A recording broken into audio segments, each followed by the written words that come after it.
Jepang pertama kali masuk ke Indonesia pada tanggal 11 Januari 1942 yang merupakan bagian dari strategi ekspansionis mereka selama Perang Dunia Kedua.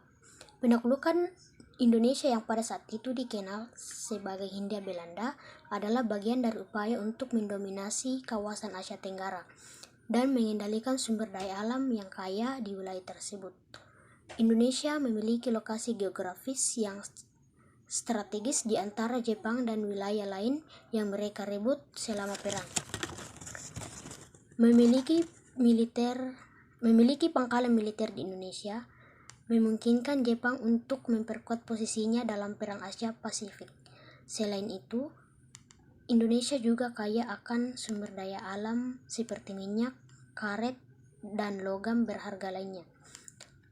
Jepang ingin menguasai sumber daya ini untuk memenuhi kebutuhan industri perang mereka dan memperkuat posisi ekonomi mereka. Struktur militer dapat bervariasi tergantung pada negara dan sistem politiknya. Yang pertama, kepala negara. Kepala negara seorang pemimpin politik atau kepala militer tertinggi yang bertanggung jawab atas keputusan strategis. Yang kedua, Departemen Pertahanan. Departemen Pertahanan bertanggung jawab atas pelaksanaan koordinasi dan pelaksanaan kebijakan pertahanan nasional. Yang ketiga, Angkatan Bersenjata. Angkatan Bersenjata terdiri dari cabang-cabang seperti Angkatan Darat, Angkatan Laut, Angkatan Udara, dan Kadet Korps Perwira. Yang keempat, Staf Umum. Staf Umum grup perwira tertinggi yang memberikan saran kepada kepala militer dan pemerintahan tentang strategi militer, perencanaan operasional, dan pengolahan sumber daya alam. Yang kelima, intelijen militer.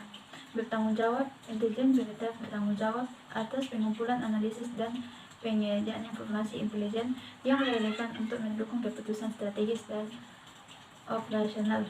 Yang keenam, logistik militer menyediakan dukungan logistik seperti pasukan, transportasi, peralatan, dan fasilitas bagi angkatan bersenjata.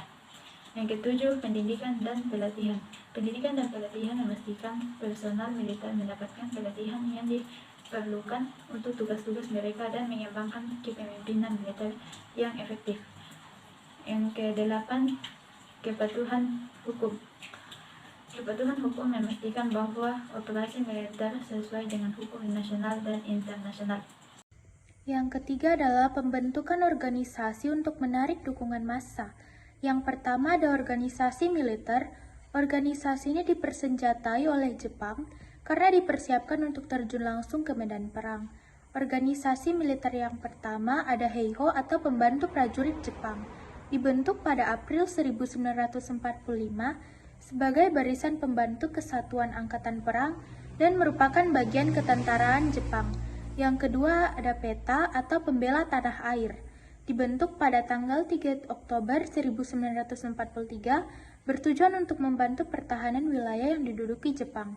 Yang kedua organisasi semi-militer, yaitu yang pertama Suishintai atau Barisan Pelopor, merupakan organisasi pemuda pertama di masa penjajahan Jepang yang dibimbing langsung oleh kaum nasionalis Indonesia. Yang kedua, Keibodan, bertujuan untuk membantu tugas-tugas polisi misalnya menjaga lalu lintas dan keamanan desa. Yang ketiga, Seinendan atau Barisan Pemuda, bertujuan untuk mempertahankan daerah masing-masing. Yang keempat, Fujinkai, bertujuan untuk membantu Jepang dalam perang menghadapi sekutu. Anggota dari organisasi ini ialah perempuan. Yang kelima, Seinentai dan Gakutotai. Seinentai dibentuk untuk anak-anak SD, sedangkan Gakutotai dibentuk untuk anak sekolah lanjutan. Organisasi ini memiliki anggota yang paling muda dari organisasi lainnya. Yang keenam ada Hizbullah, adalah pasukan sukarela atau pasukan cadangan yang beranggotakan pemuda Islam.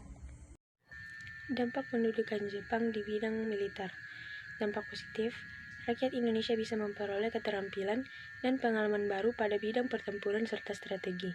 Selain itu, rakyat Indonesia juga bisa memperoleh semangat juang serta rasa nasionalisme yang tinggi untuk mempertahankan tanah air.